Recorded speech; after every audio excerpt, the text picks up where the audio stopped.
میدان وردګ یو له هغو ولایتونو څخه دی چې د ډیری پانګوالو پام یې ځان ته اړولی او په دغه ولایت کې پانګونې ته مخه کړې چې پکې سلګونه کسانو ته کاري زمینه برابره شوې ده.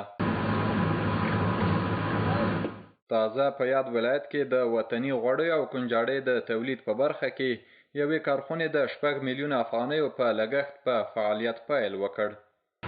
تقریبا د ابتدایي سرمایه‌ګذاري په دې ولایت کې د 6 میلیونه افغانیو ته په اندازه د ابتدایي سرمایه‌ګذاري کړې ده او د یو ټن وطني غوړیو او 6300 کیلوګرامه کنجاړۍ د تولید ظرفیت لري. موږ کنجاړه، غوړي ورسره صابون 3 قسمه تولید کولی شو.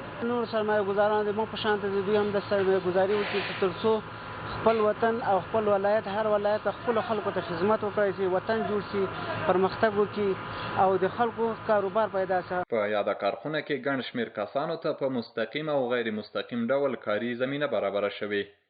دوی له پانګوال او اسلامي امارت څخه زیاته خوښي څرګندوي چې په خپل کور کې ورته کاري زمینه برابره کړې ده. همدارنګه له نورو پانګوالو غوښتنه کوي چې په خپل ټاټوبي افغانستان کې پانګونې وکړي. و تر دې ماله خو بیکار او موږ خیر د کارخانه پاله سو دلته رالو کار خپل کار کو دی روزه کې دلته رالو او ډیر جن خوشاله یو شکر چې میدان وردګ ولایت کې دا اول ور ده کارخانه پاله سو.